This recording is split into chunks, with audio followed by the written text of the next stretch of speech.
Hi, welcome to this episode of Connecting Cowichan, and on today's episode we'll be discussing cedar bark harvesting. And that is just the first step in the process of starting to weave with the cedar bark. And we have a very special guest today. Her name is Laura. Laura, if you'd like to introduce yourself. Hi, I'm Laura Elliott. I've been harvesting cedar bark for, I don't know, maybe 20 plus years. I started harvesting seriously when my daughter was about 15 months or maybe a little bit younger. She would come out and harvest with me. She would just crawl around on the moss in the forest and wait for me. I never take more than what I need, and I always create things with the bark that I harvest, or I share with friends. Yeah. So with harvesting, there's a specific time of year that you do have to harvest, and what time of year is that? Typically, this is the time right now. Some people say after April showers are over. We actually just went out for our first harvest this past Friday, and we had a hard time finding the cedar. This trip, I'm not sure why, but everything that we pulled was like perfect. This might be the first time that I've harvested this early. And How does it all happen? Does it start with like what tools would you need to harvest?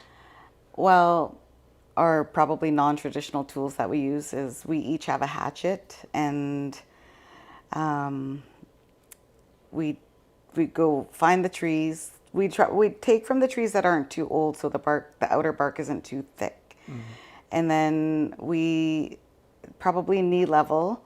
When we stand at the tree, knee level is where I go, and we cut into the outer bark with the hatchet, and sometimes score, and I only take. This is my measurement, so I add put my two thumbs together, and that's the span of the width that I will take from a tree. I'll take sometimes less. So I cut into the outer bark, and then I kind of slice the sides where I want the bark to go, and then I sometimes use a knife or sometimes use my hatchet, and I wedge enough so that I can get a grip of the outer bark, and then we start to pull, and it's a lot of work. It's hard work. It's a lot of work, but it's worth it. And you pull, and sometimes you pull side to side to get the length or the bark to stay the same width. Sometimes it goes a little bit narrow, and you're able to still take part of the bark that's kind of split off, and sometimes not. And then once the piece comes off the tree, then we take the outer bark of the bark and we clean it off. I do have a piece here. So this is a small bundle. So this is usually covered with the dark bark, the outer bark. And this is what she was able to pull, and I cleaned off. Interesting to see, and like going from this to this must be quite the process. It for is sure. the process, yeah. Just put that down there. So I thought I brought my splitter, but I guess I didn't. I was going to show you. I use a single strand splitter. It's a leather splitter stripper. Oh yeah. And then you'll soak this, and then I do the whole length. Like I'll use my leather splitter, and I'll do the whole length of the whole roll undone. Yeah. After I soak it, and then I will cut it into the lengths that I need. These are the lengths right now that I'm using for the tops of cedar grad caps. Oh yeah. Yeah. So this is half the grad cap. I have an order that I'm working on. And I do basic basket weave, which is just over, under, over, under. And this one is a little bit different, has a little bit of a pattern. I also, this is my newest hat form. This is probably my prized treasure.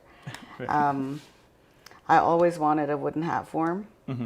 So as a harvester and as a weaver, I try and use absolutely everything that I can, that I take off of a tree. So And that comes with a part of the traditional Coast Salish teachings. teachings, Yeah, for yeah, sure, is that yeah. we only take what we need And and use absolutely all of it. everything. Yeah. Yeah, So yeah. I'll make things like, if I have little scraps left over, I'll make roses.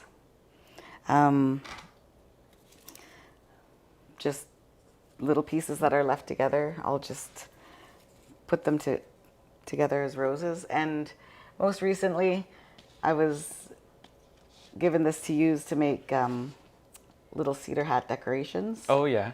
So even with like little scraps, if I have some of these left over, I might split them down a little bit more and then just make a miniature hat. So yeah, I think I've been weaving, and I'm self-taught. Everything that I've learned, I've self-taught myself. The first couple of times that I went harvesting, I went with an aunt, and I just helped her. Yeah. And then from there, I was like, okay, maybe I'm interested in weaving, and I would study other people's work. I would watch YouTube. No lie, I would watch YouTube because everything's there. Yeah. Or I would just do trial and error. I would just weave and figure out different things, and figure out different finishings. And I figured out how to make a calla lily. The New Zealand people that weave make not roses, but calla lilies. Oh yeah. And it took me many years of studying one of their weaved calla lilies that my sister gifted me. And I would look at it, and I would look at it, and I would look at it, and I would Google how weave calla lilies, and nothing would ever come up. And I was like, come on, something's got to be here. Something's got to be out there. And then I think it was shared on a cedar weaving Facebook page that I'm a part of. And they didn't have the link, but they said that they saw it on YouTube. So I tried one more time, and I searched and found one, and I was able to finally make a calla lily, which I didn't bring because I've only made one. Fair enough. And I gifted it away as one of our other teachings. When you've made something for the first time, you gift it so that it sticks in your memory, and you want to be able to make more as quickly as you can. But I haven't. But I remember the technique, so I'm certain that it'll be fine. Fair enough. And definitely a learning process, and that's something that I've found too, is that like trying to do research on our cultural teachings and like the history behind a lot of the different art forms. There isn't too much out there to research aside from like YouTube and like referencing other people's works. Right. So it's definitely a process to I guess develop the art forms. And in the time that you've been harvesting, have you seen many other people harvesting?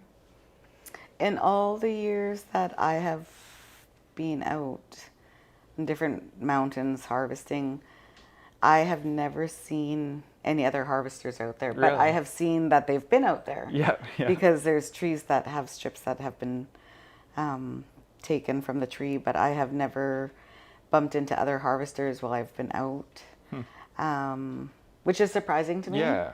Because so many people weave now, and so many people harvest. Some people harvest to share, some people harvest to weave, some people harvest to make a profit, or even barter. I've seen in traditional bone game material games, or lahal, whatever people know the game as, I've seen people bring rolls of cedar to barter with. I've seen people bring hats. I've seen bring other things. So I'm always surprised. I always watch for other harvesters, but I've never encountered another harvester on a mountain where I've been with my friend. Fair enough. In the time from when you started till now, have you had to or have you taken the opportunity to teach anybody else too? I've gone to a school in Cowichan and gone out with a class. I've taught my daughter. She asked when she was going to be old enough to pull, and last year she said she thought she was ready, so she pulled. She did really well.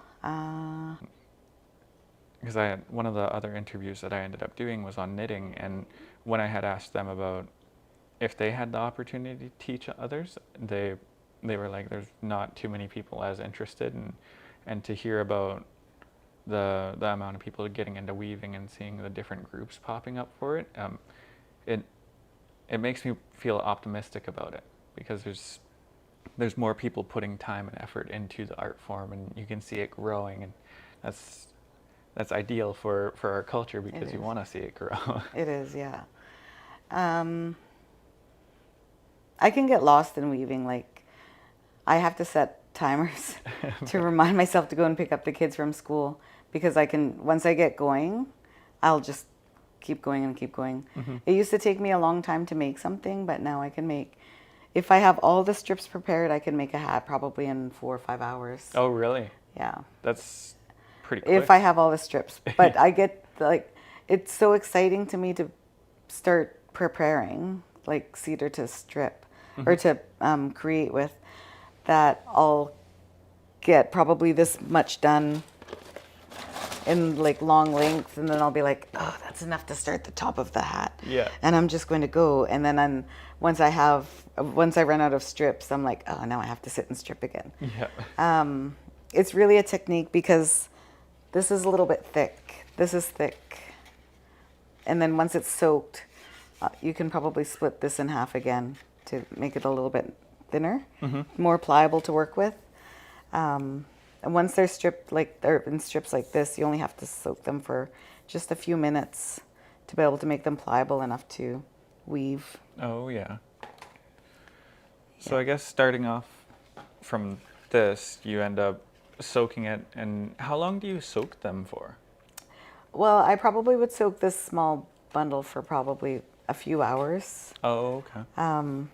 Some people use cold water. I use hot. I don't know if it's just because I prefer my hands to be warmer rather than colder. But some people use cold.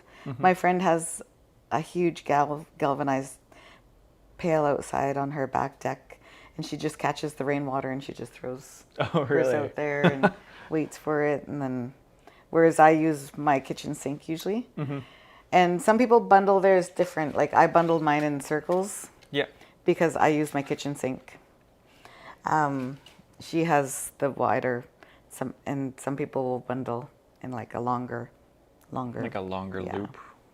I think it's how they hang them, maybe. I don't know. Oh, yeah. But I keep mine in baskets, so. And typically when you go out, when picking trees, you were saying that you pick the ones that are not necessarily as older, so not old growth, because the old growth, the outer bark can be quite thick. Very thick. We want the thinner, so it's easier to come off. And older growth, the grain is different, right? So it's not as pliable. Right. And we always look for the trees that have like next to no branches, no knots. We might hit a knot or a small branch once in a while, but we try to make sure that the tree is nice and straight. And last year we had some really amazing pulls. We probably pulled a few trees that were really tall, and we managed to get like 50 to 60 feet of one pull. Oh my gosh, that's quite a bit. Yeah. Yeah. So we were like ecstatic about that.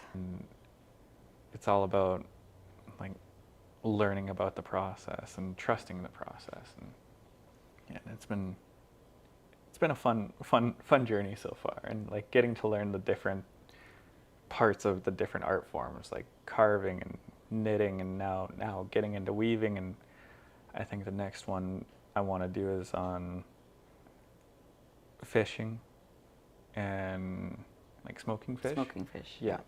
And I think that one's going to be a really